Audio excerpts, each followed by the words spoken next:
ఈ నెల 22న తమిళనాడులో జరిగే డీలిమిటేషన్ పై జాయింట్ యాక్షన్ కమిటీ సమావేశానికి హాజరు కావాలని తెలంగాణ సీఎం రేవంత్ రెడ్డిని ఆహ్వానించారు డీఎంకే నేతలు. ఢిల్లీలో సీఎం రేవంత్ రెడ్డిని కలిసిన తమిళనాడు మంత్రి టీకే నెహ్రూ నేతృత్వంలోని డీఎంకే బృందం సీఎం రేవంత్ రెడ్డిని ఆహ్వానించింది. నియోజకవర్గాల పునర్విభజనతో వాటిల్లే నష్టాలపై డీఎంకే ఆధ్వర్యంలో ముఖ్యమంత్రులు, మాజీ ముఖ్యమంత్రులతో సమావేశాన్ని ఏర్పాటు చేశారు. ఏఐసీసీ అనుమతి తీసుకుని ఈ మీటింగ్ కు హాజరవుతామని సీఎం రేవంత్ రెడ్డి చెప్పారు.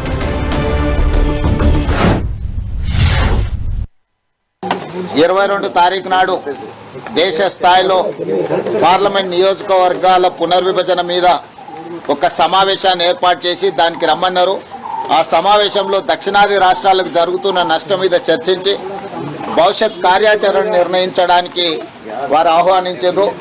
తప్పకుండా కాంగ్రెస్ పార్టీ ఏఐసీసీ నాయకత్వంతో మాట్లాడి ఈ సమావేశానికి హాజరయ్యి దక్షిణాది రాష్ట్రాల మీద కేంద్ర ప్రభుత్వం పన్నుతున్న కుట్రను తిప్పికొట్టడానికి అవసరమైన కార్యాచరణను మేము చేపట్టడం జరుగుతుంది.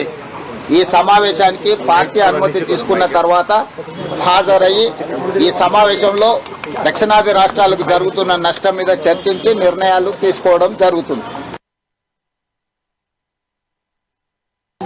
22 తారీఖు నాడు దేశ స్థాయిలో పార్లమెంట్ నియోజకవర్గాల పునర్విభజన మీద ఒక సమావేశాన్ని ఏర్పాటు చేసి దానికి రమ్మన్నారు. ఆ సమావేశంలో దక్షిణాది రాష్ట్రాలకు జరుగుతున్న నష్టం మీద చర్చించి భవిష్యత్ కార్యాచరణ నిర్ణయించడానికి వారు ఆహ్వానించారు. తప్పకుండా కాంగ్రెస్ పార్టీ ఏఐసీసీ నాయకత్వంతో మాట్లాడి ఈ సమావేశానికి హాజరయ్యి దక్షిణాది రాష్ట్రాల మీద కేంద్ర ప్రభుత్వం పన్నుతున్న కుట్రను తిప్పికొట్టడానికి అవసరమైన కార్యాచరణను మేము చేపట్టడం జరుగుతుంది. ఈ సమావేశానికి పార్టీ అనుమతి తీసుకున్న తర్వాత హాజరయ్యి ఈ సమావేశంలో దక్షిణాది రాష్ట్రాలకు జరుగుతున్న నష్టం మీద చర్చించి నిర్ణయాలు తీసుకోవడం జరుగుతుంది. ఈ నెల 22న తమిళనాడులో జరిగే డీలిమిటేషన్ పై జాయింట్ యాక్షన్ కమిటీ సమావేశానికి హాజరు కావాలంటూ తెలంగాణ సీఎం రేవంత్ రెడ్డిని ఆహ్వానించారు డీఎంకే నేతలు.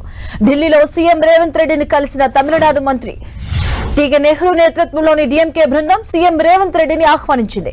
నియోజకవర్గాల పునర్విభజనతో వాటిల్లే నష్టాలపై డీఎంకే ఆధ్వర్యంలో ముఖ్యమంత్రులు, మాజీ ముఖ్యమంత్రులతో సమావేశాన్ని ఏర్పాటు చేశారు. ఏఐసీసీ అనుమతి తీసుకుని ఈ మీటింగ్ కు హాజరవుతానని సీఎం రేవంత్ రెడ్డి చెప్పారు.